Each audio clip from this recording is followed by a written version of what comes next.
Kok belum bunyi? Sebentar, recordnya masih butuh waktu.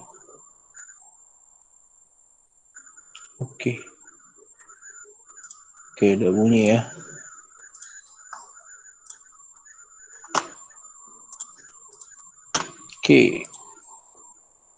Jadi kalau kita berbicara definisi aerodinamik itu adalah tadi ilmu yang pelajari tentang interaksi sebuah benda dengan udara dan gaya yang dihasilkan oleh benda dan udara tersebut. Nah, sebenarnya ketika kita bergerak pun atau kita berjalan, itu tentunya akan ada aliran udara yang akan mengelilingi tubuh kita. Kalau kalian tidak percaya, tangan kalian bisa gerakan ke kiri dan ke kanan ya.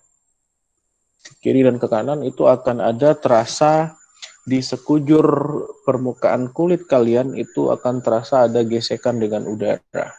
Nah, itu salah satu bentuk aerodinamik yang simple. Namun sekarang teknologi sudah menggunakan computerized, maka gaya-gaya yang dihasilkan ketika adanya aliran udara yang bergerak, yang berinteraksi dengan sebuah benda itu dapat menggunakan komputasi dinamika fluida atau kita sering menyebutnya adalah computational fluid dynamic. Nah, inilah hasil-hasil dari computational fluid dynamic. Jadi definisinya di sini kita ingin melihat berapa sih bagaimana sih bentuk aliran gas ketika melewati permukaan. Contohnya ini dinosaurus ya. Di sini kita blowing udara dari ini, ada kecepatannya ini katakanlah 15 meter per second gitu ya. Dialirin ini hingga ketika kita menggunakan software, ketika kita mengalirkan aliran dengan kecepatan sini, maka akan terjadi pergerakan aliran udara di sekujur permukaan tubuh dari dinosaurus. Sehingga kita lihat di sini ada degradasi warna ya. Degradasi warna ini menunjukkan besaran skalar. Jadi nilainya itu berubah dalam satuan detik. Nah, nilai-nilai inilah yang menjadi acuan apakah aliran itu bisa smooth atau laminar atau turbulence. Jadi kalian belum tahu ya laminar dan turbulence. Jadi seperti itu. Begitu juga kita lihat ini apa nih Vincentius Julio? Tahu gambar apa ini Vincentius?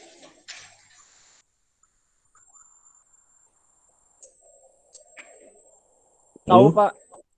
Apa? Iya, halo, Pak. Tahu. Ya gambar apa? Kereta Santa, Pak. Ya ini kereta Santa ya. Yang ada Nah, rusa, Pak. ya Sama ada rusanya. keretanya. Ya sama pengendaranya juga ya.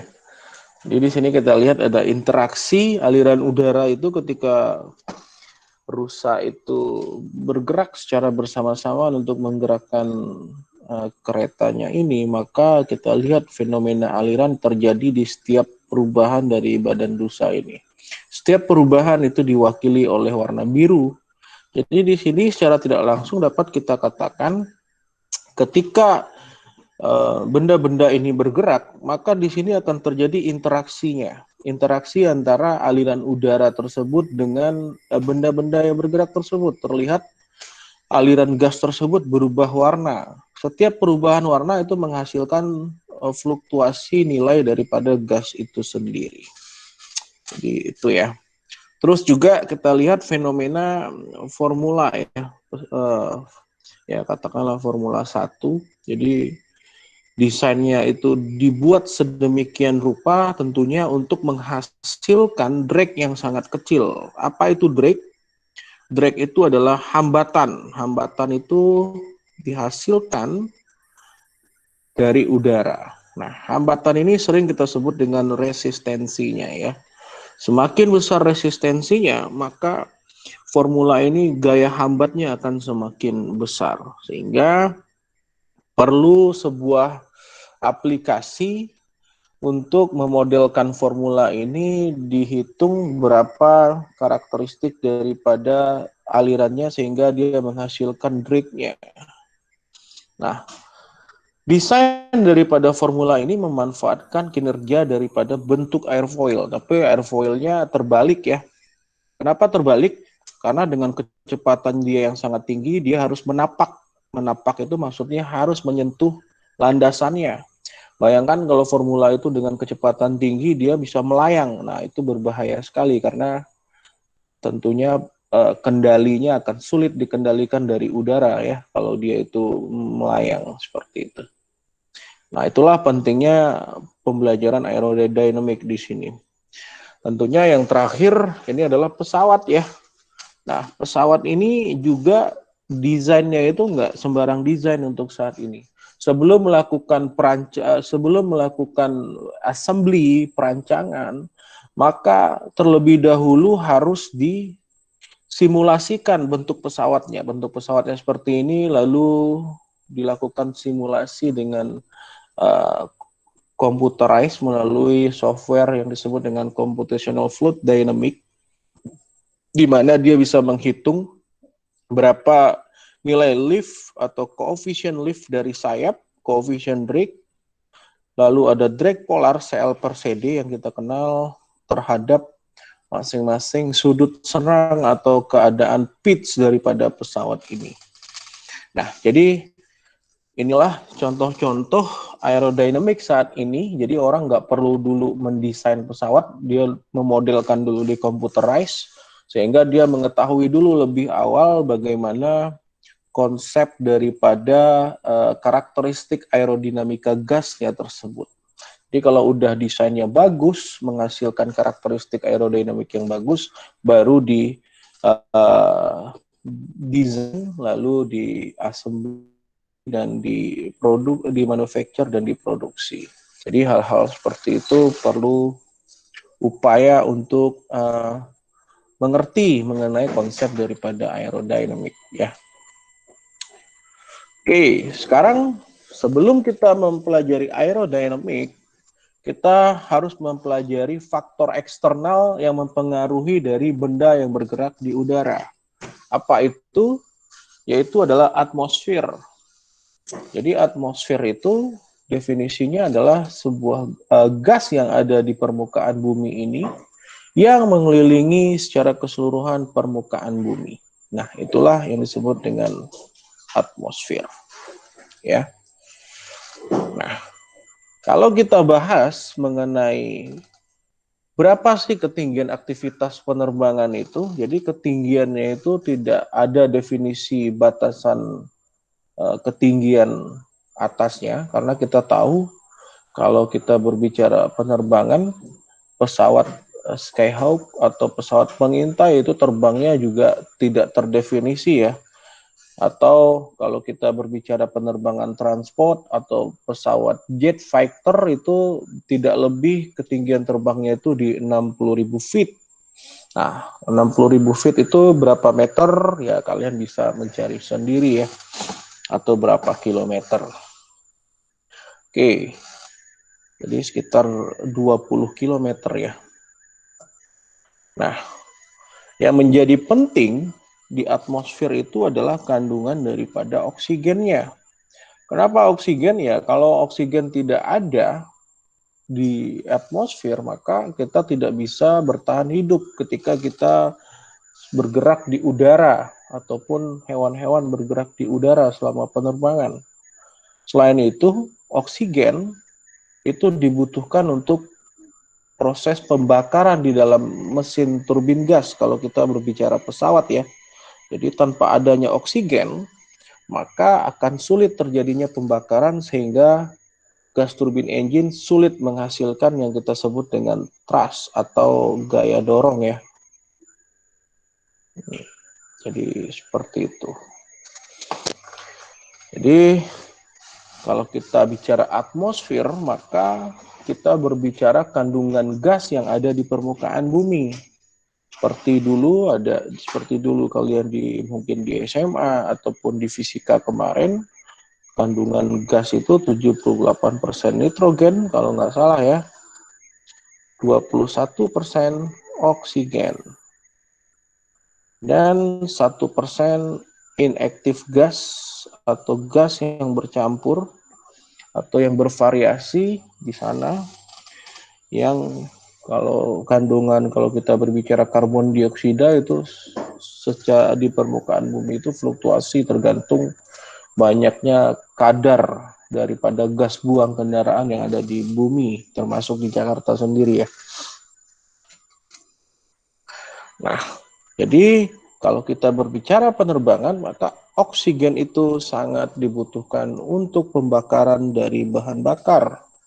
Jadi nanti kalian belajar gas turbine engine, maka kalian tahu nih di mana posisi terjadinya proses pembakaran bahan bakar yang ada di gas turbine engine.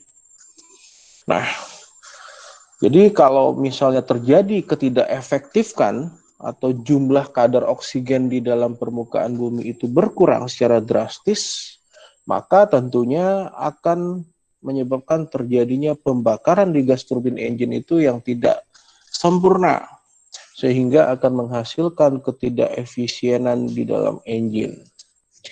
Jadi itu kalau untuk penerbangan, karena ketika kita terbang, kita membutuhkan gaya dorong dari engine, atau dalam hal ini kita sebut dengan thrust.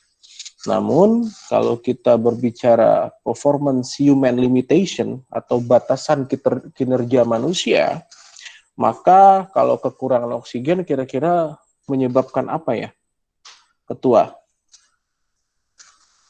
Izin Pak, hipoksia Pak. Ya, hypoxia ya, udah belajar di human factor ya. Jadi hypoxia itu ya dimulai tanda-tandanya ya kegagalan fokus, kita nggak fokus, keliengan, pusing, lama-lama tertidur, pingsan, dan seterusnya.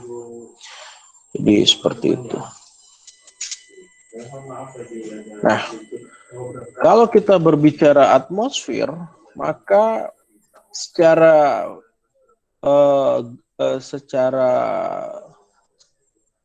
persentase kita bicara water vapor itu hadir. Apa itu water vapor? Itu adalah uap air yang hadir di atmosfer, di mana nilainya itu bervariasi tergantung dari cuaca dan iklim yang ada di suatu daerah, ya. Sehingga dengan adanya kandungan uap air ini bertanggung jawab terhadap cuaca yang terjadi di permukaan bumi. Sehingga cuaca ini, misalnya di Jakarta itu panas, tiba-tiba di Bogor hujan, maka dia tentunya akan mempengaruhi pengoperasian dari pesawat terbang dan tentunya kinerja dari pesawat terbang tersebut. Artinya gini, apa sih yang mempengaruhi kinerja dari pesawat terbang ketika dia itu terik ataupun dia itu mendung ataupun hujan? Yaitu kriterianya dari nilai gasnya. Kan tadi kita secara gamblang kita membutuhkan aliran udara itu untuk masuk ke dalam engine untuk dibakar karena ada kandungan oksigennya di sana. Nah, sekarang kalau ada fungsi setiap daerah itu ada yang terik, ada yang mendung, maka akan mempengaruhi daripada performance atau kinerjanya. Tentunya dalam hal density atau kerapatan, tekanan ataupun temperatur tentunya. Nanti kita lihat bagaimana ketiga parameter itu mempengaruhi kinerja daripada pesawat ya. Nah, sehingga tambahannya dengan kehadiran uap air ini tentunya juga akan membentuk terjadinya es pada ketinggian tertentu dari level ketinggian terbang. Kenapa terjadinya pembentukan es? Ya, karena es itu atau air itu mempunyai freezing point dan boiling point-nya. Apa itu freezing point? Adalah titik bekunya, dan boiling point adalah titik didihnya. Seperti yang kita tahu, pada temperatur 0 derajat, temperatur kita bicara derajat Celcius ya, maka freezing point-nya freezing point-nya juga freezing point water atau air ya, juga di 0 derajat Celcius. Jadi bisa kita artikan kalau kita terbang di ketinggian pada suhu 0 derajat Celcius, maka di sana akan terjadi proses pembekuan akibat dari uap air yang dihasilkan dari permukaan bumi yang ngambang ke atas. Sehingga tentunya secara tidak langsung akan mempengaruhi performa ataupun kinerja dari pesawat terbang tersebut. Oke, sampai sini untuk uap air ada pertanyaan?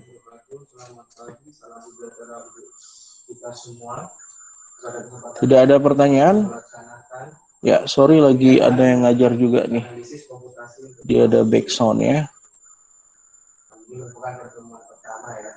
Nah, sekarang kita masuk ke komposisi gas yang ada di atmosfer. Seperti yang saya jelaskan tadi, secara rata-rata nitrogen itu mempunyai persentase yang lebih besar di sekitar bumi, itu mempunyai persentase gas sekitar 78%, oksigen itu 21% dibulatkan ya, dan ada argon itu 0,934%, jadi hampir 1% argon, dan karbon dioksida ini nilainya fluktuatif tergantung dari emisi gas buang ataupun nilai-nilai yang menghasilkan karbon dioksida. Jadi kalian udah tahu ya, bukan hanya di gas buang, mungkin pembakaran hutan itu juga berpengaruh, ataupun pembakaran dengan skala lokal, atau pembakaran sampah itu juga akan mempengaruhi. Atau selain itu ada gas-gas yang bisa ditelusuri secara mikro atau secara satuan kecil. Jadi kalau kita definisikan ppmv-nya, part per million volume, maka nitrogen itu menempati urutan yang tertinggi 780-840 per 1 juta atau sekitar 78%.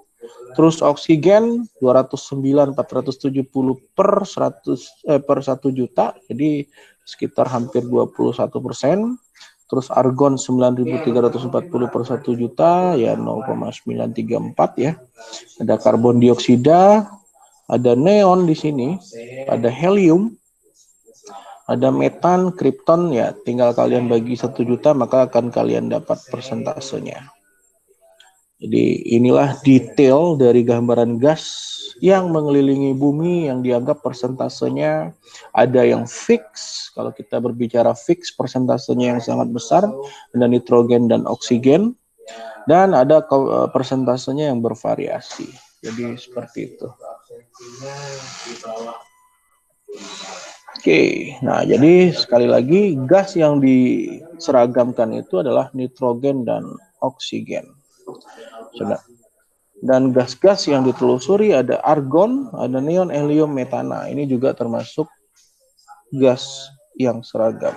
Sedangkan gas yang bervariasi di sini ada uap air atau kita kenal dengan H2OV, ada ozon juga bervariasi, dan juga karbon dioksida. Oke. Sampai sini untuk kandungan gas ada pertanyaan? Kalian terganggu nggak? Terganggu dengan suara? Pak. Ya. Siap tidak, Pak? Izin bertanya, Pak. Ya, silakan. Tadi kan di bagian awal Bapak menjelaskan di atas itu kan ada udara, Pak. Terus saya pernah dengar tuh kejadian pesawat jatuh karena stall, Pak. Jadi stall itu maksudnya gimana itu, Pak? Yang pesawat kehilangan gaya angkat itu, Pak? Ya, stall itu kita belum ke sana ya. Tapi karena udah ada pertanyaan, saya jelaskan sedikit. Stall itu adalah sebuah kondisi di mana kondisi itu dihasilkan dari ada yang namanya dynamic stabilitas dari benda tersebut. Nah, kalau kita berbicara benda yang mengapung atau yang mengudara ya, jadi artinya itu harus mengapung di udara, itu kita berbicara sebuah konsep airfoil di sana. Jadi ada bentuk airfoil yang biasanya dihasilkan dari wing atau sayap. Nah, kalau kita berbicara sayap, kita berbicara yang disebut dengan stall. Jadi, tahu sayap ya? Sayap itu kalau kita berbicara pesawat ya, sayap itu yang kiri dan kanan. Nah, Siap. kalau Tahu. ya, ketua aja yang jawab. Oke, nah di sini ada hubungan antara sayap dengan stall. Jadi stall itu adalah sebuah kondisi, ya. Kondisi apa? Kalau kita berbicara kondisi pada sayap itu, kita berbicara konsep coefficient lift dengan angle of attack. Nah, apa itu angle of attack nanti dijelasin kalau sudah kita masuk ke pembelajarannya. Nah, kalau kita berbicara stall, maka kondisi stall itu dihasilkan setelah suatu kondisi dari CLmax wing sayap. Jadi sayap itu coefficient lift. Jadi karena sayap itu desainnya airfoil, jadi setiap perubahan sudut serang, apa itu sudut serang nanti juga kita bahas, maka nilai CL-nya akan naik. Terlihat dari sini kan. Ini sudut serangnya atau kita sebut dengan angle of attack. Sudutnya di sini 0 derajat. Semakin besar sudutnya 5 derajat atau di sini 15 derajat, itu naik nih. Terjadi eskalasi dari coefficient lift. Nah, pada titik tertentu ini tiba-tiba CL ini turun setelah mencapai, kita sebut di sini adalah CLmax. Sorry, sebentar ya, stylusnya bermasalah. Tulisannya jadi ngaco sebentar.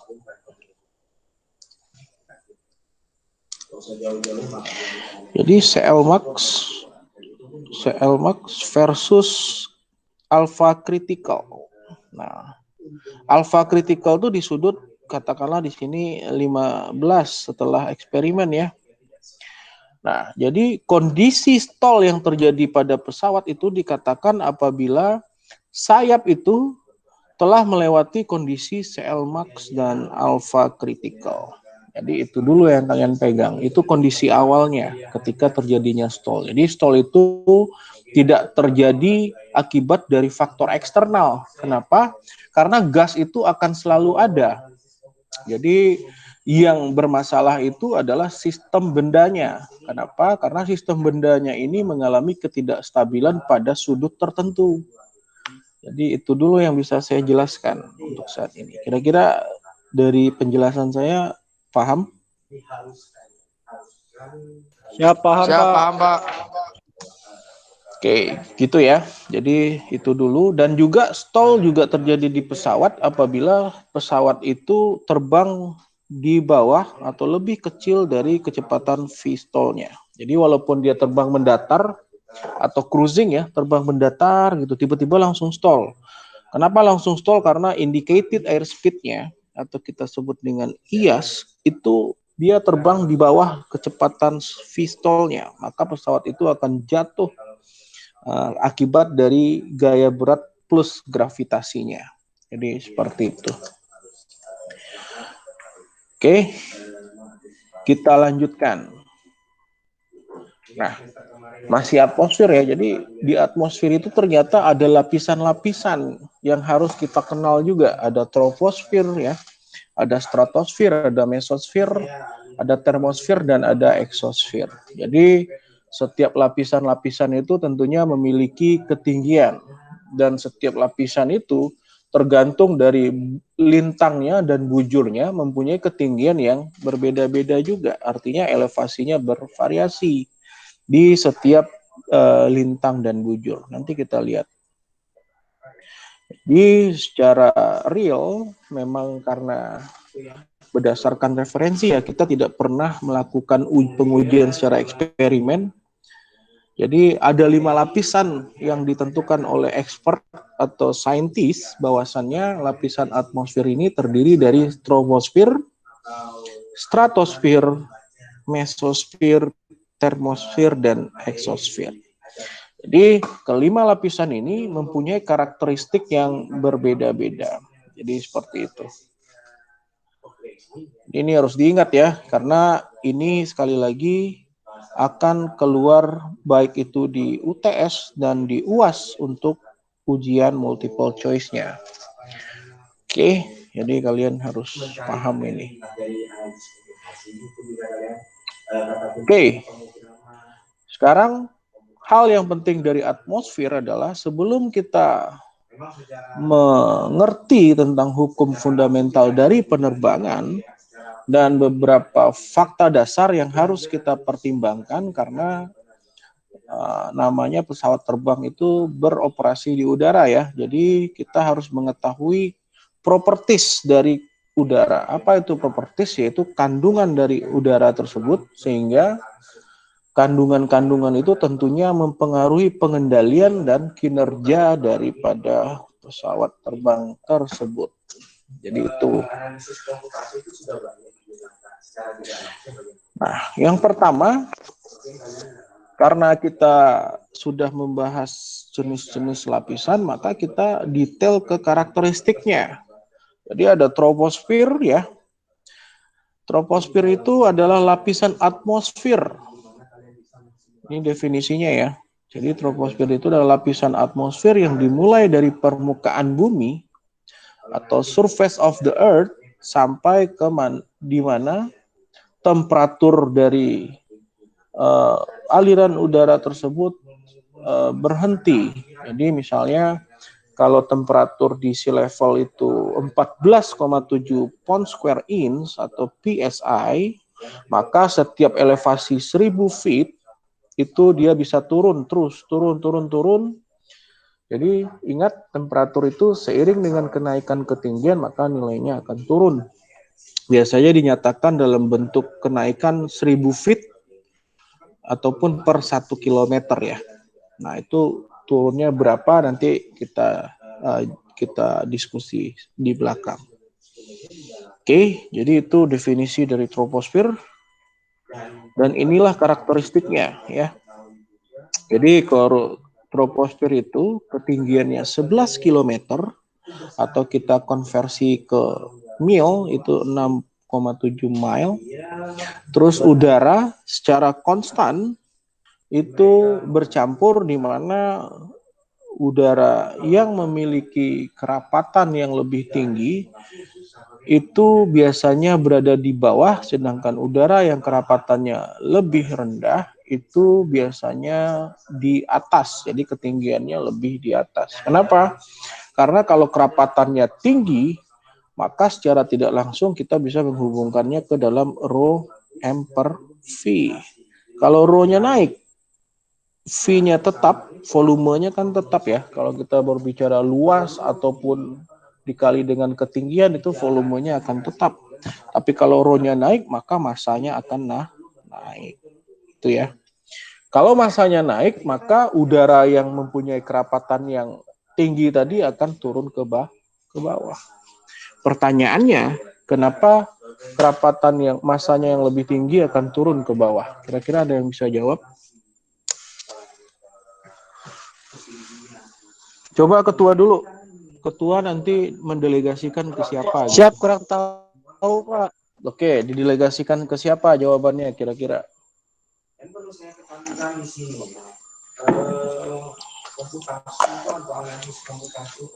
Riki Haji, Pak. Ya, silakan Riki Haji. Bisa jawab? Tadi mohon diulang, Pak. Ya, jadi kan kerapatan udara itu berbeda-beda setiap ketinggian, di mana kerapatan udara yang lebih tinggi atau yang lebih rapat molekulnya itu biasanya menempati bagian terbawah dibandingkan dengan kerapatan yang lebih rendah. Itu terjadi kenapa kira-kira? Lebih. Halo, suaranya putus. Halo, Pak. Kalau Ya. semakin ke bawah, gravitasinya semakin besar mungkin, Pak. Ya. Jadi masanya naik dan rho-nya naik. Bukan itu. Jadi rho itu dipengaruhi oleh water vapor tadi ya, atau uap air.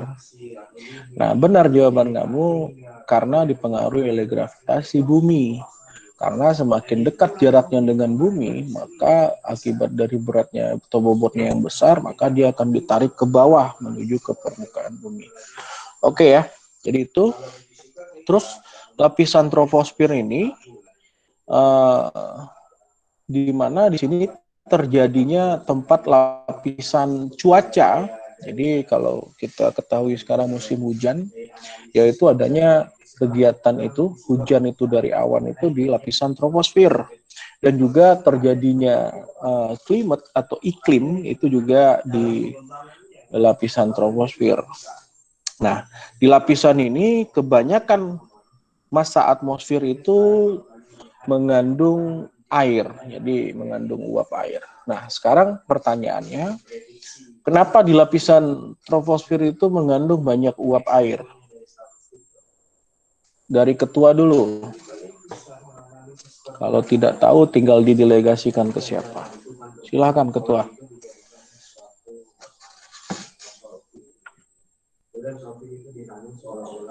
Boleh diulang, Pak? Jadi di lapisan troposfer ini mengandung banyak uap air ya, yang bergerak di udara. Kira-kira ngerti nggak bentuk fisiknya, uap air?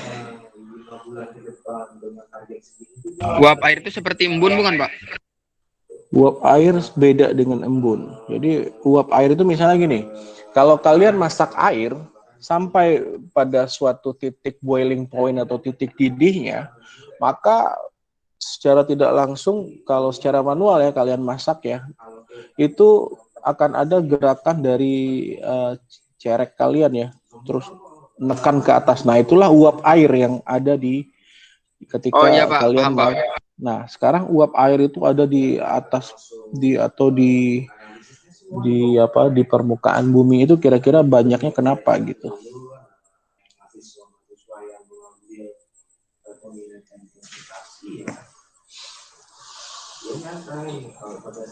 Mungkin karena pemanasan global kali, Pak. Ya, tentunya ini akibat dari adanya temperatur ya, perubahan temperatur. Jadi penguapan dari air itu juga tergantung dari bukan hanya temperatur ya, tapi tekanan. Jadi nanti saya ada pertanyaan mengenai itu, tapi nanti kalian harus bisa jawab dan bisa memikirkannya ya. Jadi kenapa uap air itu naik ke atas itu akibat adanya delta temperatur yang terjadi di setiap daerah.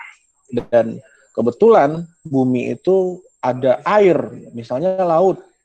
Laut itu ketika cuaca terik, pada nilai uapnya, pada vaporization point-nya, dia akan menguap ke atas, lalu nempel di awan. Nah, di situ akan terjadi siklus hujan, atau uap air itu secara tidak langsung mempengaruhi terjadinya pembentukan cuaca pada daerah tersebut. Jadi seperti itu ya. Oke, kita lanjut. Ada lapisan yang paling atas dari troposfer, itu namanya tropopause. Jadi tropopause ini kalau kita berbicara misalnya Jakarta Bandung atau Jakarta Bogor, itu ada namanya daerah transisi gitu ya.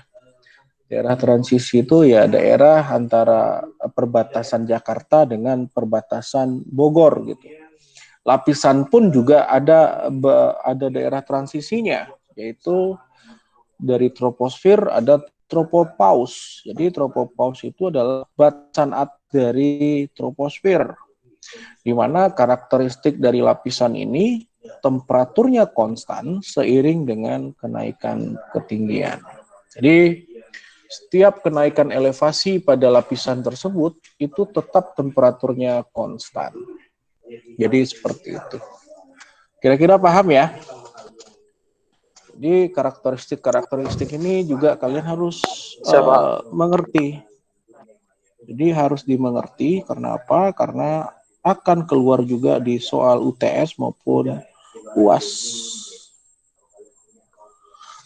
Jadi seperti itu. Oke, sebentar, saya mau tanya dulu, apakah saya menerangkan terlalu cepat atau terlalu lambat? Siap tidak, Pak?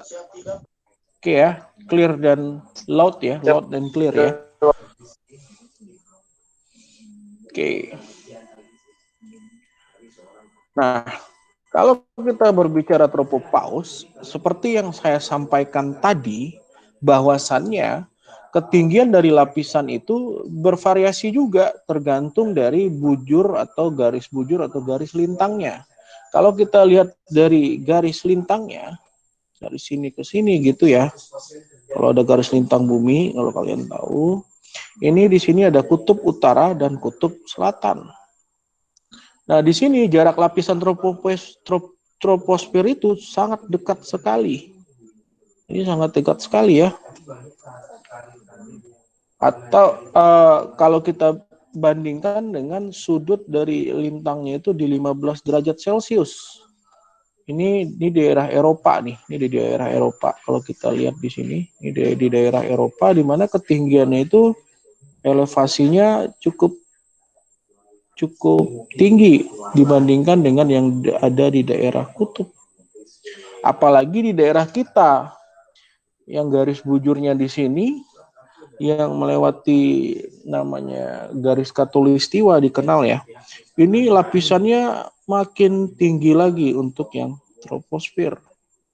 Di mana setiap ketinggian itu kalau untuk yang di posisi pol itu, untuk ketinggian troposfer itu 27.000 feet, di mana suhunya sangat dingin ya, minus 45 derajat Celcius. Namun di daerah Eropa ketinggian troposfer itu sekitar 30-40.000 feet, di mana suhunya jauh lebih dingin karena dia lebih tinggi. Dan di suhu 30 derajat Celcius itu 55.000 feet, dengan suhu di 55.000 feet ketinggian itu di minus 80 derajat Celcius. Jadi sangat dingin sekali ya. Jadi itu di setiap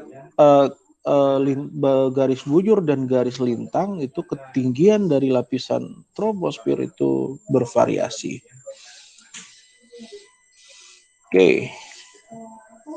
Seperti yang kita ketahui dari gambar tadi, maka ketinggian dari troposfer atau batas atasnya tropopause itu bervariasi terhadap latitude atau garis lintang dan season of the year atau cuaca tahunan tentunya akan mempengaruhi juga kondisi dari cuaca.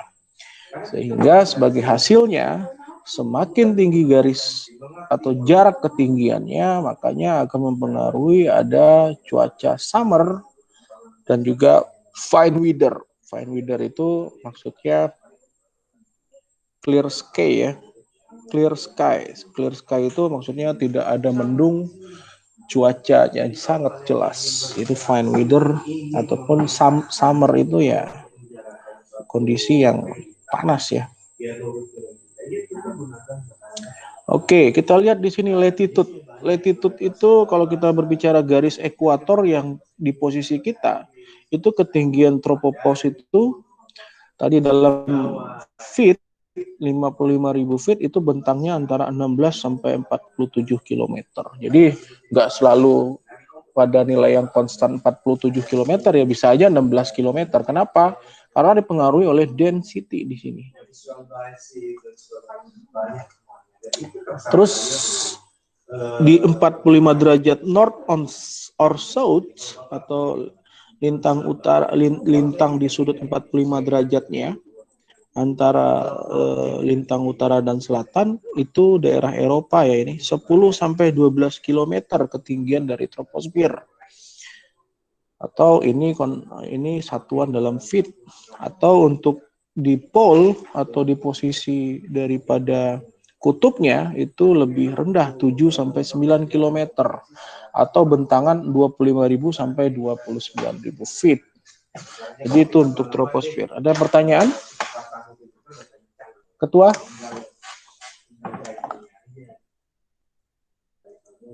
Siap, tidak Pak? Yang lainnya? Ada pertanyaan? Pak, izin Pak. Iya. Pesawat terbang di atmosfer apa ya Pak?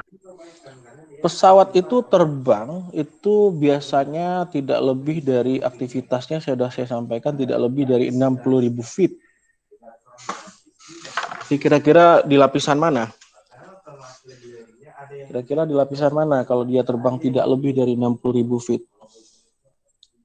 Kalian bisa jawab sendiri kan sekarang? Ekuator. Ya Pak, ekuator Pak. Kok ekuator?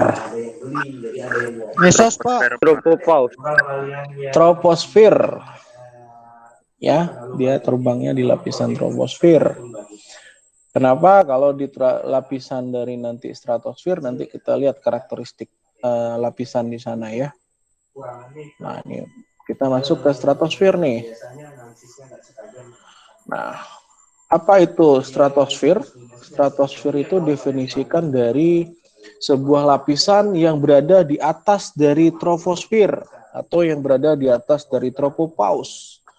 Biasanya jarak daripada stratosfer terhadap sea level atau di permukaan laut bumi itu berjarak sekitar 50 km. Dan dikarakteristikan temperatur biasanya dalam keadaan konstan ataupun meningkat seiring dengan kenaikan ketinggiannya. Jadi lapisan stratosfer itu kalau di pole atau di bagian kutub, di sini kutub ya, kutub utara, itu lapisannya itu 40 km ketebalannya atau ketinggiannya. Di mana di 40 km ketinggiannya ini temperatur itu bisa konstan ataupun bisa naik secara signifikan tergantung dari kenaikan elevasinya. Nah, ini berdasarkan referensi ya, karena saya sendiri tidak pernah sampai ke sini atau mengamati secara langsung. Nah, elevasinya juga mempunyai bentangan 10 km sampai 25 km. Itu bisa saja tidak di bagian kutub, melainkan di 45 derajat atau di garis ekuator di kita. Jadi lapisannya bisa berubah itu range-nya ya. Nah, lapisan ini mengandung lapisan ozon. Jadi di sini ada lapisan ozon, tentunya yang melindungi kita dari bahaya sinar matahari yang bisa membahayakan kulit kita. Jadi artinya kita diuntungkan dengan adanya lapisan ozon ini, cahaya matahari itu tidak langsung mengenai kulit kita karena difilterisasi dulu melalui lapisan ini. Dan lapisan ini adanya di stratosfer. Jadi seperti itu. Nah, pertanyaan kalian kan tadi, apakah pesawat bisa terbang di stratosfer? Ya, kita lihat sampai saat ini aktivitas penerbangan adanya di 60.000 feet. Nah, kalau dia harus naik ke stratosfer di mana karakteristik lapisannya itu terjadi peningkatan temperatur secara signifikan seiring dengan kenaikan ketinggian, maka pesawat yang harus terbang ke sini harus mempunyai kekuatan struktur yang tahan terhadap temperatur yang tinggi. Jadi harus tahan terhadap high temperatur material dari pesawatnya ya. Nah, apakah ada pesawat yang bisa melewati stratosfer ya? Kalau pesawat udara ya belum ada ya yang saya dengar, tapi kalau roket ataupun dalam misi untuk untuk menyampaikan satelit itu sudah melewati lapisan ini tentunya, karena kalau roket itu bahannya harus tahan terhadap temperatur yang tinggi. Jadi demikian kira-kira. Apakah menjawab pertanyaan yang kalian pertanyakan tadi? Halo, Ketua. Ya, menjawab Pak. Oke ya. Oke, kita lanjut ke troposfer. Ke mesosfer. Mesosfer. Jadi mesosfer ini adalah lapisan yang persis ada di stratosfer, di mana jadi ini troposfer, termosfer, ini mesosfernya ada di sini ya. Di mana bentangan ketinggiannya itu dari batas tadi stratosfer sampai ke maksimum ketinggiannya di 80 km atau 80.000 meter ya dari permukaan sea level atau permukaan bumi. Nah, di sini temperaturnya ini turun seiring dengan kenaikan ketinggian. Jadi dari batas mulai 50 km atau 50.000 meter dari permukaan bumi itu terjadi penurunan secara signifikan temperaturnya seiring dengan kenaikan ketinggiannya per 1000 feet ya. Jadi seperti itu. Itu mesosfer. Lalu termosfer. Jadi tadi ada meso, ada termo. Jadi kalian harus paham nih, kenapa ada termosfer. Jadi di sini itu setiap lapisan kan ada spirnya ya. Ada tadi troposfer, ada stratosfer, ada mesosfer, dan ada termosfer.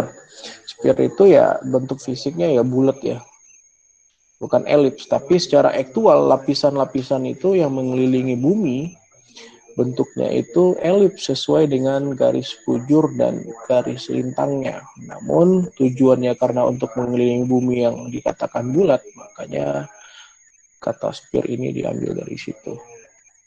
Nah, adanya tropo, strato yaitu bahasa mungkin dari saintis yang berasal mungkin dari bahasa Yunani ya. Nah, kita lihat termosfer, namanya aja termo, berarti berkaitan dengan thermal di sini atau panas. Nah, jadi termosfer ini adalah lapisan paling tebal atau paling tinggi bentangannya di atmosfer. Jadi di antara beberapa lapisan yang kita bahas tadi, termosfer ini adalah lapisan yang paling tebal, yang paling ketinggiannya itu yang paling tinggi gitu. Di mana jarak elevasi ketinggiannya itu bervariasi dari 100 sampai 400 km. Jadi 100.000 meter ya sampai 400.000 meter. Nah, di sini di lapisan ini kalau ada meteor-meteor yang dengan kecepatan tinggi masuk akan menuju ke bumi, maka di lapisan inilah mereka dibakar. Jadi dibakar dan juga di lapisan ini terjadi aurora borealis. Tahu ya, aurora borealis itu cahaya dari sering disebut dengan cahaya dari utara ya. Kalau kita lihat aurora borealis, nggak ada di sini ya. Bentar. Di sini kita lihat aurora borealis itu biasanya warnanya bisa hijau, merah gitu ya, berubah-ubah. Nah, itu terjadinya di lapisan termosfer ini. Terus karakteristiknya temperaturnya meningkat seiring dengan kenaikan ketinggian. Jadi di lapisan ini temperaturnya sangat signifikan sekali tingginya. Maka kalau ada benda yang akan melewati lapisan ini, maka dia harus tahan terhadap temperatur yang tinggi. Jadi seperti itu. Oke. Oke, sekarang ada daerah yang kita sebut dengan ionosfer, di mana lapisan ionosfer ini berada persis di antara lapisan mesosfer dan termosfer, di mana lapisan ini mempunyai partikel muatan elektrikal sehingga dia bisa mendistribusikan gelombang radio ya. Misalnya kalau dari Boise dan New Jersey ya, ini untuk mentransmitkannya dari satu stasiun ke stasiun yang lainnya itu menggunakan lapisan ini agar suara radionya itu bisa sampai secara cepat. Jadi dia bisa menghubungkan antara country dan atau suatu negara ke negara lainnya atau suatu kota ke kota lainnya. Jadi itu ionosfer. Jadi sekali lagi ionosfer berada di lapisan antara mesosfer dan termosfer. Terus yang selanjutnya adalah eksosfer. Jadi eksosfer ini adalah lapisan tertinggi dari atmosfer, di mana di sini tempat mengorbitnya Space Shuttle atau kita kenal dengan pesawat kolang-alik, di mana eksosfer ini mempunyai molekul yang sangat kecil sekali, molekul udara ya maksudnya sangat kecil sekali, karena sehingga sayap yang ada di Space Shuttle itu sangat useless atau tidak berguna sekali digunakan untuk menghasilkan gaya angkat. Nah, di eksosfer sendiri, pesawat ulang-alik ini ketika menghasilkan semburan pancaran jet atau thrust, dia hanya membutuhkan kapasitas hasil jet itu sedikit. Kenapa? Karena dengan hanya sedikit dia bisa bergerak di sekeliling daerah dari lapisan tersebut. Alasannya kenapa? Karena density-nya, karena molekulnya itu sangat sedikit sekali sehingga density-nya itu sangat kecil sekali sehingga drag-nya juga sangat kecil sekali atau gaya hambatnya ya. Nah, di luar dari lapisan ini maka kita sebut dengan outer space atau angkasa luar. Jadi seperti itu ya. Beberapa lapisan kalian harus tahu, karakteristik masing-masing juga harus tahu, dan setelah exosphere itu adalah angkasa luar. Jadi berapa ketinggian dari angkasa luar itu juga tidak terdefinisikan dan juga masih banyak pendefinisian dari saintis berdasarkan eksperimen mereka. Jadi saya tidak perlu membuktikannya secara eksperimen ya, karena ini berdasarkan referensi saja. Ada pertanyaan sampai di sini? Ketua?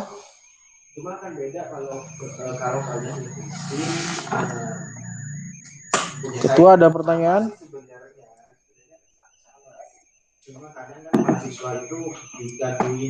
Mana nih ketuanya?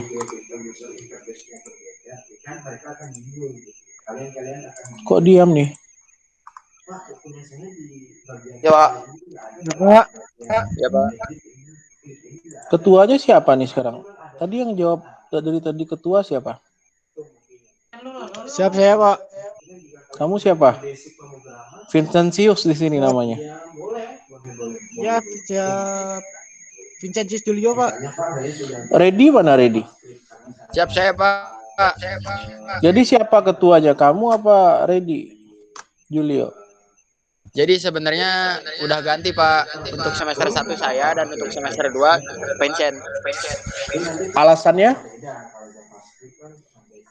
Alasannya karena biar semua ngerasain, Pak. Jadi ketua. Oke. Itu yang mengarahkan siapa kemarin?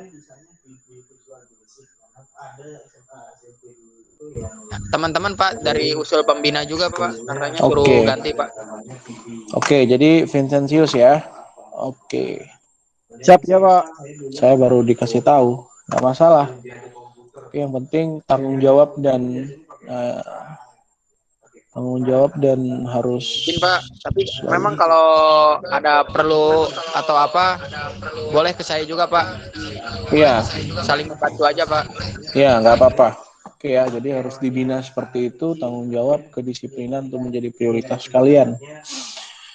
Oke, kita lanjutkan. Nah, ini kira-kira kalau kita simpulkan lapisan-lapisan itu dari mulai permukaan bumi di sini ya, sampai ke atas. Jadi di sini kita tahu ini adalah aurora borealis di lapisan termosfer, dan di sini exosfernya di sini ya. Ini exosfer. Nah, di sini sebenarnya ada dua referensi nih. Di sini nggak ada exosfernya katanya. Kalau di sini ada, di lapisan paling atas ada exosfernya. Yaitu terserah dari mereka, karena mereka lah yang melakukan kajian eksperimen ini, karena kita tidak pernah juga mengukur sampai ke sana.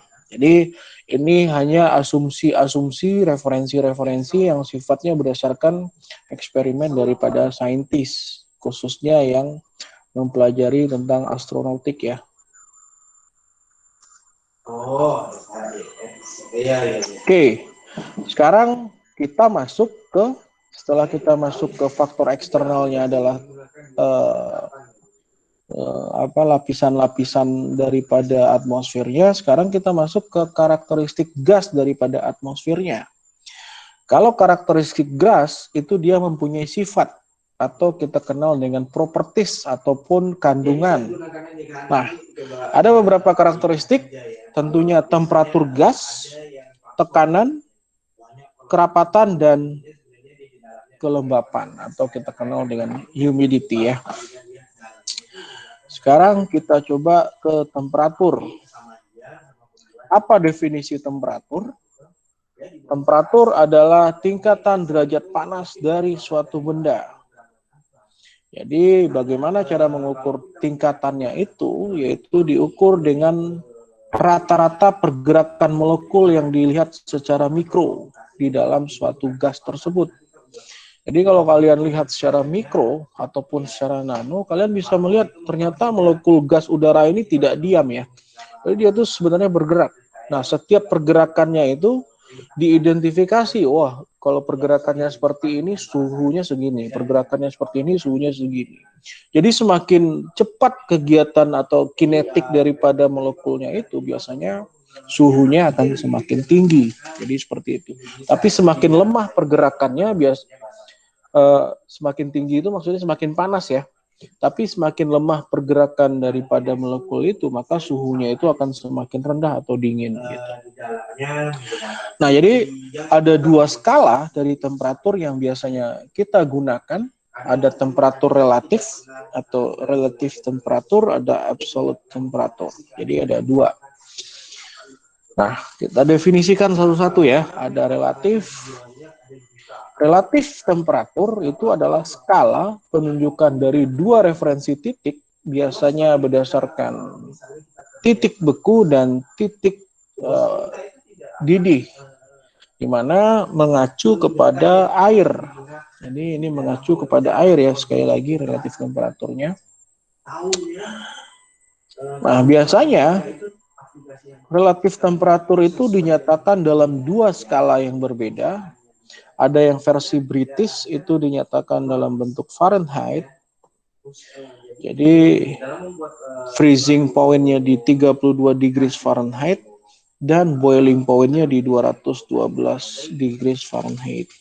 Di mana perbedaan skalanya ini di sekitar 180 derajat, yaitu 212 dikurang 32.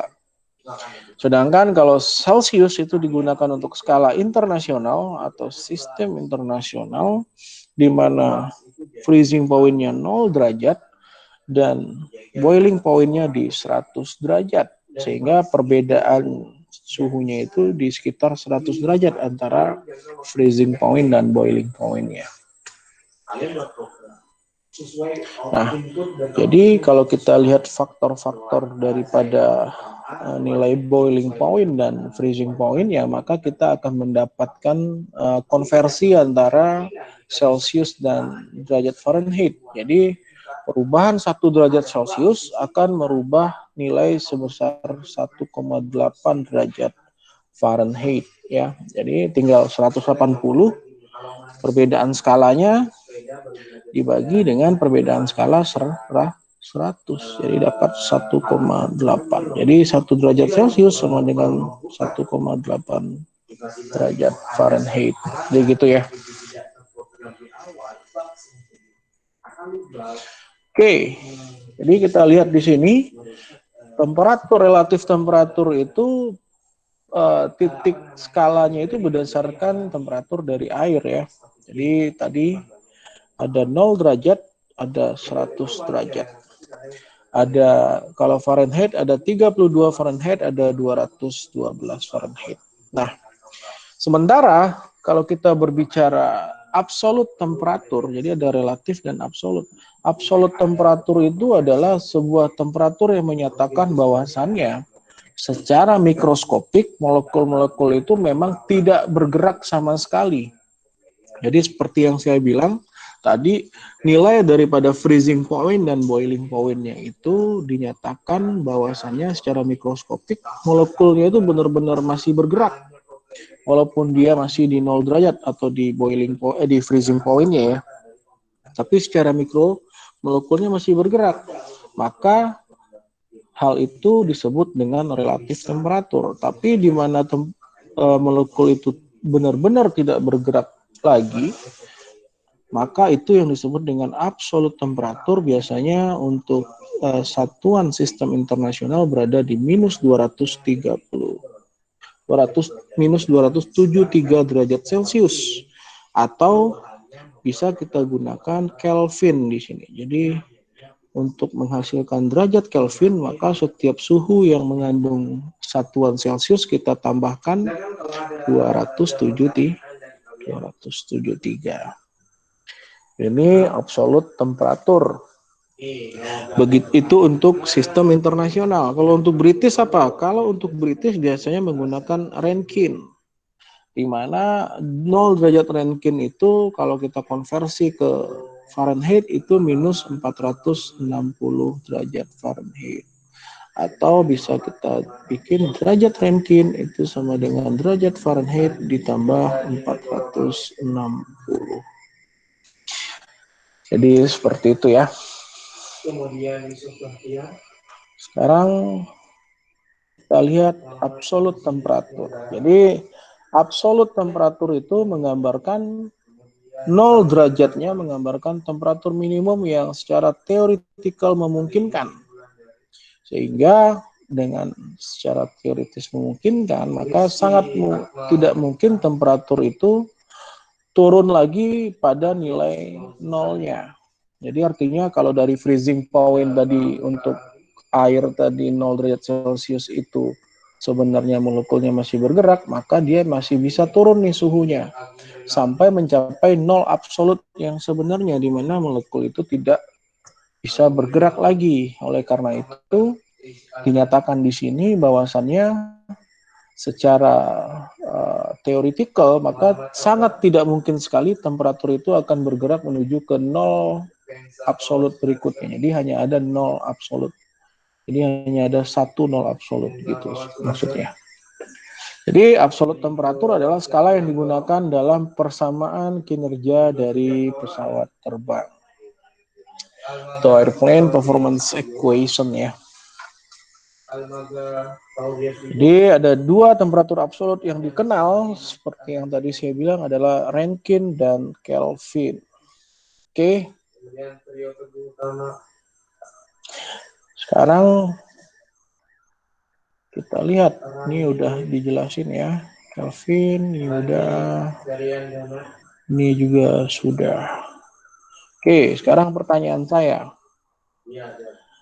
2 derajat Celcius berapa Kelvin? Julio. George Andreas.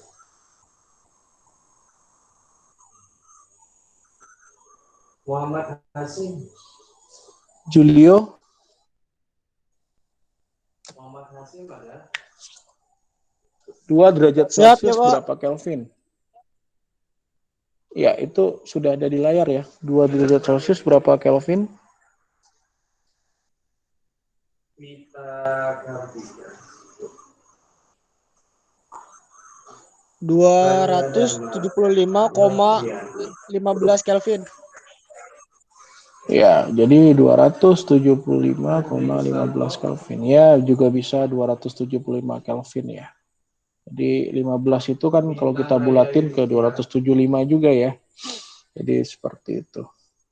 Oke, lanjut. Ketua mau delegasikan ke siapa pertanyaannya? Belum saya buat nih. Tapi namanya ke siapa? Julio. Kemudian Fitriawan Pratama.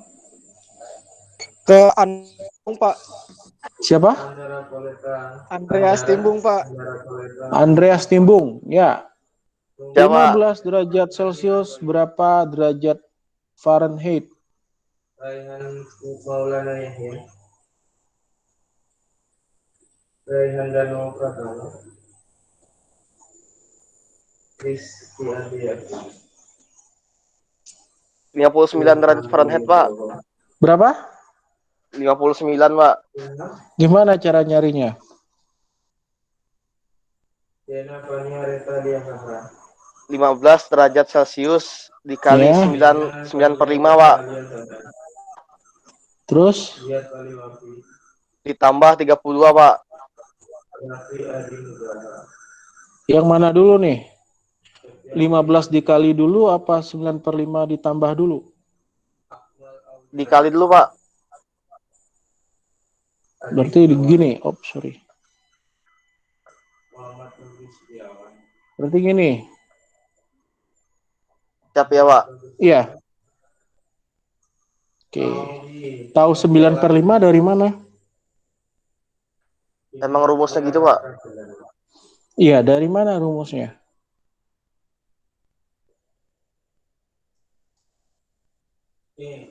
Tahu rumus ini dari mana?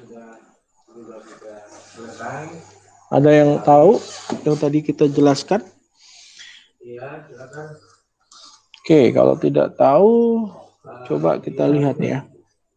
Rumus ini sebenarnya didapatkan dari freezing point, jadi perbandingan freezing point dan total skalanya. Kalau kita berbicara derajat Celcius, freezing point-nya di 0 derajat, tidak usah kita tuliskan, tapi perbandingan skala dari boiling point dan freezing point-nya adalah 100 derajat. Lalu kita lihat untuk yang Kelvin, yang Fahrenheit. Fahrenheit itu tadi suhunya itu freezing point-nya di 32 ya, 32 derajat Fahrenheit. Makanya ini dari berdasarkan 0 Fahrenheit-nya dikurang 32. Dikurang boiling point-nya, dikurang range antara boiling point dan freezing point-nya, yaitu sekitar berapa tadi? 180 ya. 212 dikurang 32, 180 ya. Sehingga inilah persamaan yang mengatur hubungan antara derajat Celcius ke derajat Fahrenheit atau sebaliknya, derajat Fahrenheit ke derajat Celcius. Nah, dari mana datangnya 9/5? Karena yang kita cari itu derajat Celcius, maka derajat Celcius ini kita cari 100 ini akan pindah ke sini. Jadi 100/180 derajat F dikurang 32. Ini untuk cari Fahrenheit ya. Nah, jadi derajat Celcius ini menjadi 5/9 derajat F dikurang 32. Bagaimana kalau untuk mencari derajat Fahrenheit? Derajat Fahrenheit itu tinggal lihat di sini. 180/100 naik ke sini ya. 180/100 0 derajat Celcius ditambah 32. Ininya pindah ke sini menjadi plus. Berarti derajat Fahrenheit sama dengan 1,8 derajat Celcius ditambah 32.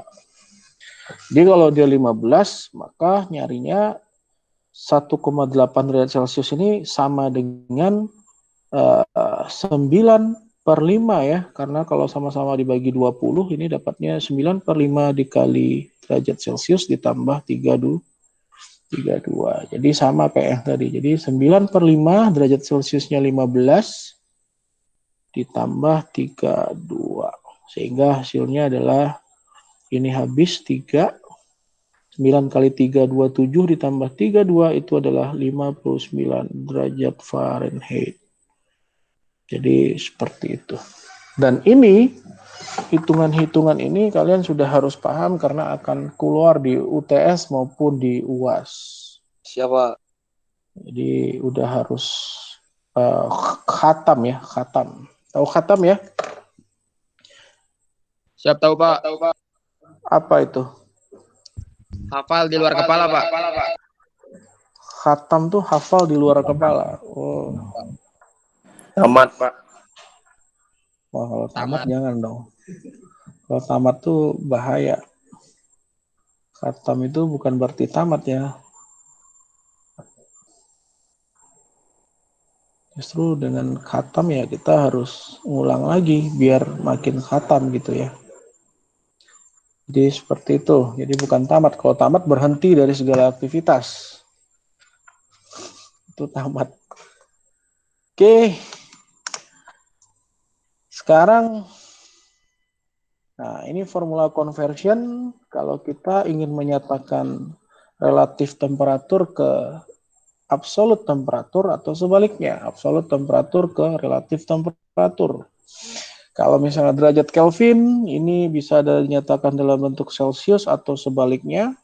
Derajat Fahrenheit tadi bisa dinyatakan dalam bentuk Kelvin ataupun dalam bentuk Celcius ataupun dalam bentuk Rankine.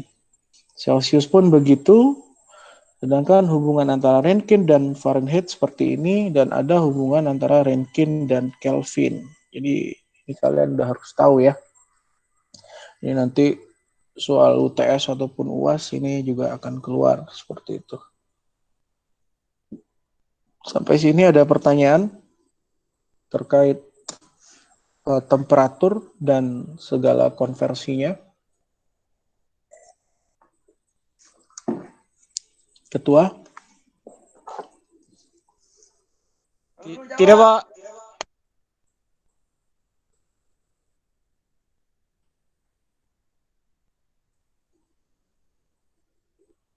Sebentar.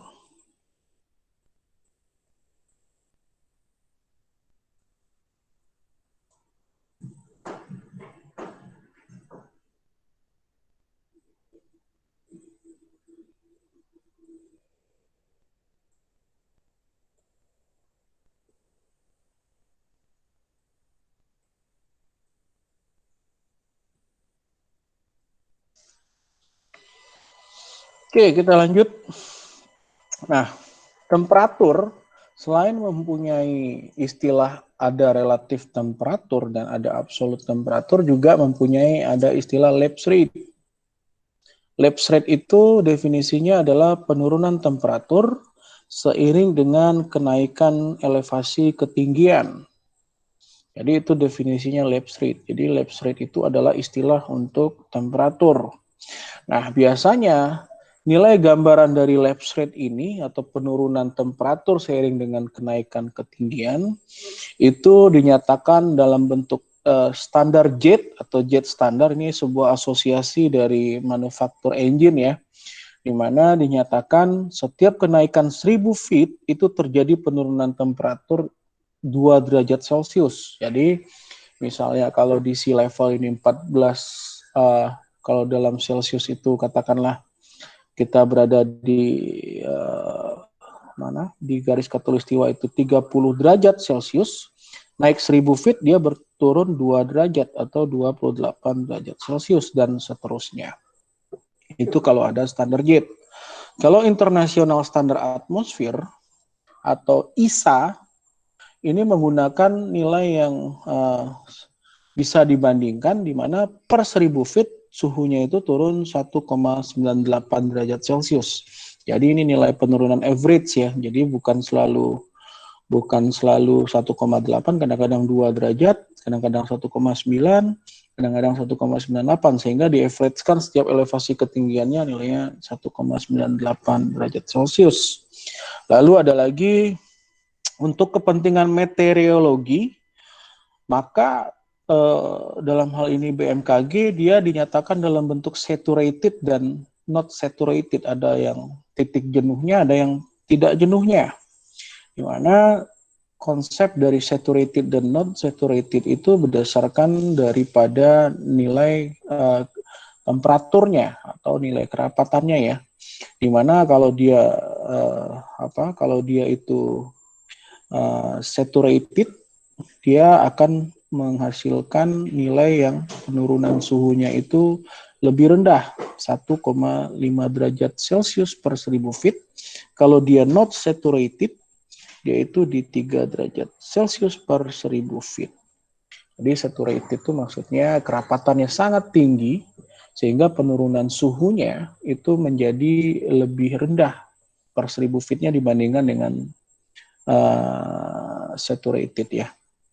Jadi seperti itu, dan kalian sudah harus mengetahui lapse rate mengenai 3 standar ini. Ada standar JET, ada international standar atmosfer, dan ada untuk kepentingan meteorologi atau dalam hal ini BMKG ya. Jadi seperti itu. Oke, kita lihat bagaimana temperatur atau karakteristik gas itu mempengaruhi performa daripada pesawat terbang. At a given pressure, jadi untuk tekanan tertentu, maka adanya peningkatan temperatur akan mengurangi terjadinya kerapatan. Jadi kalau saya tuliskan dalam bentuk matematiknya, temperatur itu naik, rho-nya tuh turun pada kondisi tekanannya konstan. Jadi given pressure itu tekanannya konstan ya. Nah, hal pertama yang harus kita pertimbangkan bahwasannya dalam kinerja dari airframe, penurunan daripada kerapatan itu akan mengurangi gaya angkat. Apa itu gaya angkat? yaitu gaya yang dihasilkan dari bentuk airfoil. Dalam hal ini kalau kita mengkaitkannya dengan pesawat terbang adalah sayapnya, di mana rumus lift itu adalah koefisien lift dikali setengah dikali rho ini density-nya, dikali V kuadrat ini adalah indicated airspeed-nya atau IAS, S ini adalah surface area-nya atau luas permukaan sayap. Nah, tadi dikatakan kalau asumsi dari suatu kondisi di mana tekanannya konstan dan temperaturnya naik, maka kerapatannya turun. Jadi pada suatu daerah temperaturnya naik, rho-nya turun nih. Sehingga nilai lift-nya juga turun. Kira-kira paham nggak penjelasan seperti itu, Ketua?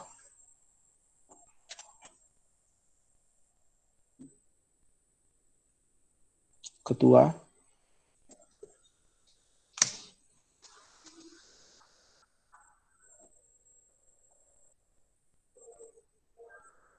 Izin Pak, Ya, mungkin bisa jelaskan saya lagi Pak. ya. Jadi ada suatu kondisi di mana pada tekanan tertentu atau kita asumsikan konstan, apabila terjadi temperatur naik pada daerah tersebut, maka kerapatannya atau rho-nya akan turun. Maka kalau kita kaitkan dengan gaya angkat, di mana gaya angkat itu parameternya merupakan koefisien lift, dikali rho itu density, dikali V itu kecepatan benda ya, atau pesawat, dan S ini surface area, maka pada kondisi yang di atas ini kita kaitkan dengan lift ya, maka rho-nya kan turun ya. Dari kondisi ini, dari kondisi T dan rho ini, rho-nya turun, maka lift-nya juga akan turun. Benar nggak? Ya Pak. Ya, paham Ketua ya? Halo? Saya paham Pak. Paham ya? Kalau paham, ditebarkan pemahamannya ke anggotanya. Sehingga kalau kita lihat dynamic pressure itu tekanan dinamis di mana simbolnya itu adalah Q sama dengan setengah rho V kuadrat. Jadi dynamic pressure itu ada di rumus lift. Jadi lift itu sama dengan CL dikali Q dikali S. Ini rumus lift. Di mana Q itu dirubah menjadi setengah rho V kuadrat. Jadi lift itu CL setengah rho V kuadrat disubstitusi dalam bentuk dari Q dikali S. Oke ya. Di sini paham ya. Nah, sekarang apa hubungannya? Hubungannya adalah dengan terjadinya peningkatan dynamic pressure, jadi Q-nya itu kalau naik, maka tentunya nilai Q-nya itu naik, kerapatannya naik, maka untuk take off run itu membutuhkan panjang landasan yang lebih pendek dibandingkan dengan kalau Q-nya itu atau dynamic pressure-nya itu turun. Kalau dynamicnya pressure-nya turun atau density-nya turun, maka nilai panjang landasan yang digunakan untuk pesawat untuk take off itu akan semakin panjang. Kira-kira pemahamannya apakah bisa ditangkap? Siap bisa Pak. Kira-kira kenapa kalau dynamic pressure-nya tinggi, itu runway-nya lebih pendek dibandingkan dengan dynamic pressure-nya lebih rendah? Ketua.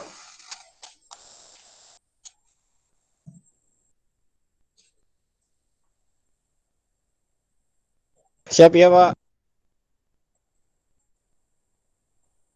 Iyanya kenapa? Saya nanya alasannya.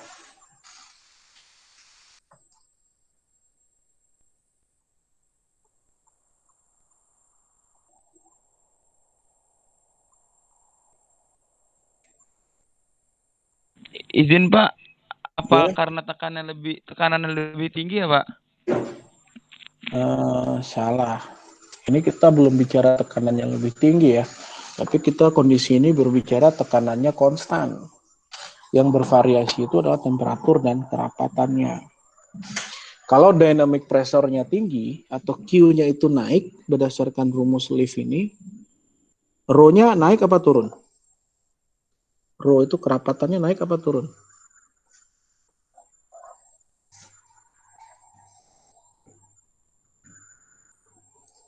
Naik, Pak. Kerapatannya naik. Kalau Q-nya turun, kerapatannya gimana? Tuh, Turun, Pak. Yang turun, Pak. tinggal lihat aja fungsi rho-nya ini. Kalau Q-nya naik, rho-nya pasti naik untuk kecepatan yang konstan. Nah, kalau Q-nya naik, otomatis lift-nya akan naik. Sehingga lift-nya besar, sehingga membutuhkan runway yang lebih pendek dibandingkan dengan kalau rho-nya turun atau Q-nya turun. Lift-nya lebih kecil sehingga membutuhkan runway yang lebih panjang. Jadi itu maksudnya ya. Oke, sampai di sini nangkap ya apa yang kita bahas hari ini. Nah, kita lanjutkan dari sisi keuntungannya. Jadi credit side itu keuntungan ya.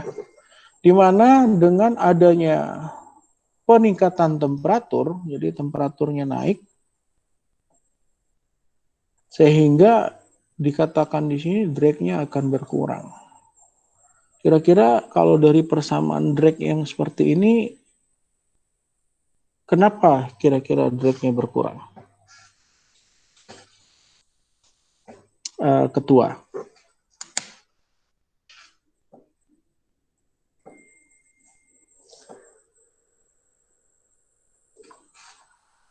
Temperatur naik, drag-nya turun. Ya, halo, Pak. Ya, kenapa? Bisa diulang, Pak? Jadi kalau temperaturnya naik, kenapa drag-nya yang turun?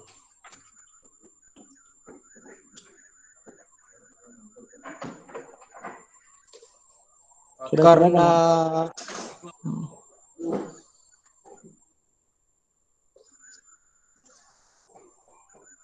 Karena ini beda tekanan kali, Pak. jangan tekanan terus. Tadi kita nggak bahas tekanan, kita baru bahas temperatur dan kerapatan ya. Jangan gara-gara tekanannya turun, bukan tekanan. Rumus drag itu ada tekanan nggak di sini?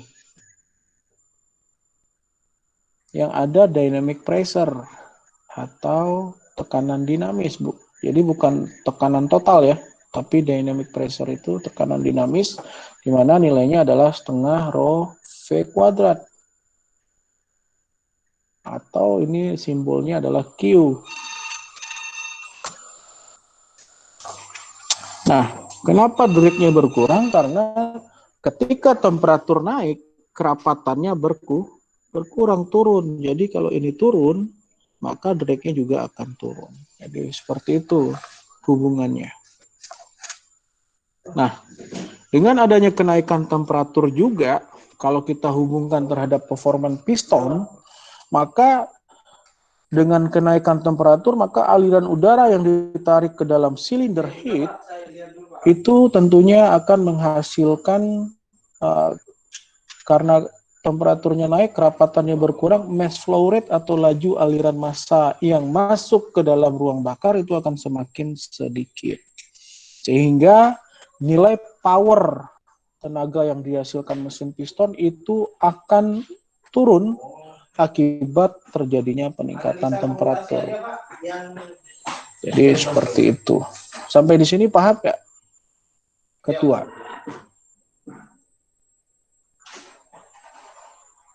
Ya, yang metodologi belum, Pak. Oke. Siapa? Paham ya? Paham atau enggak? Siap, paham, Pak. Oke, jadi pemahaman itu perlu kalian ulang lagi ya.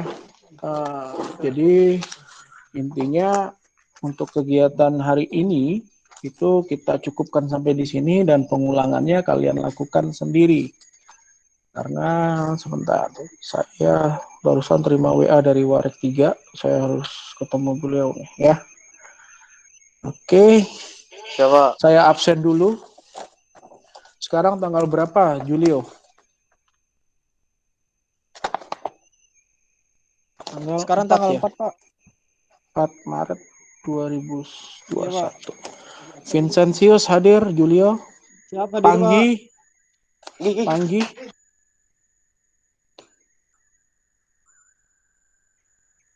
Panggi mana? Kok nggak ada tuh?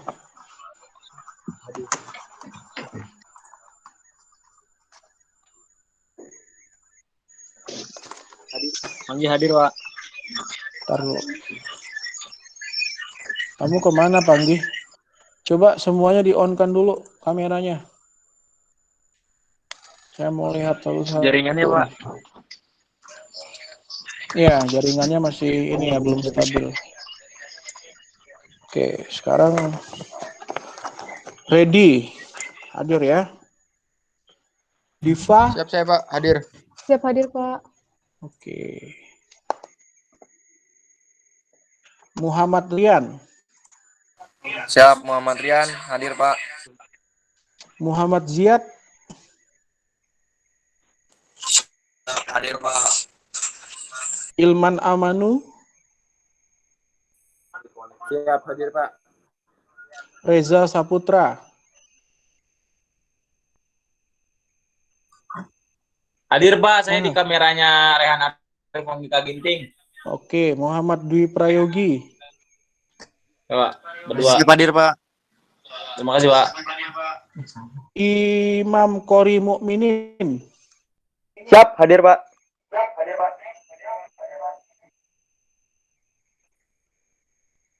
IGD Arkawi Guna.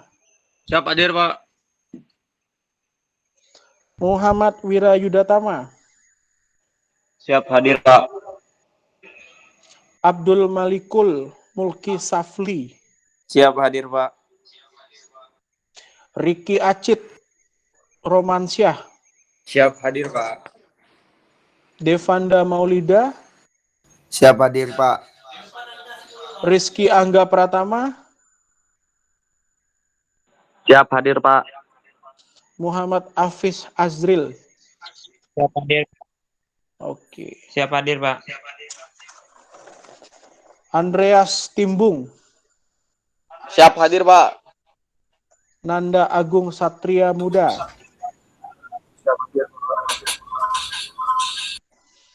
Oke, baik. Slide sudah saya berikan di grup. Tolong dipelajari ulang sampai Izin, Pak, Fasil A. ya. Kenapa Muhammad Dwi Prayogi? Siap Fasil Arman Pak. Kenapa Fasiul Arman? Siap, saya belum di absen Pak. Kamu belum di absen. Oh iya, masih 19 ya ini ya. Kamu telat ngisi KRS ya? Siap Pak, iya Pak. Itu kemarin saya baru ngurusin nama Bu Nur sama Pak Renaldinya Pak. Jadi Fasiul tagihan di Arman. Siakat sama tagihan Bank beda Pak. Iya Pak. Siapa lagi? Ya makanya di absen kan nggak ada. Rianda sama Lotgian Pak. Hah? Siap dari Libara Pak. Sebentar, satu-satu. Lotgian, Shot Lotgian dari Libara Pak. Ribara. Siapa? Oke, lanjut. Siapa lagi? Muhammad Rianda Susya Putra, Pak. Muhammad Rianda Sesya Saputra. Sesya Putra. Sesya Putra. Oke, siapa lagi? Siapa lagi? Rehan Arif Anggika Ginting. Rehan Arif Anggika Ginting. Anggita Ginting. Terus Anggi. siapa? Ya, siapa lagi? Ayo, siapa lagi? Udah? 23 Sudah, orang? Jumlah mahasiswa AMTO batch 7 23 orang. Iya, Pak. Oke. Ya, betul, baik. Pak. Kita cukupkan pembelajaran hari ini. Untuk pertemuan selanjutnya tetap hari Kamis. Namun jamnya akan saya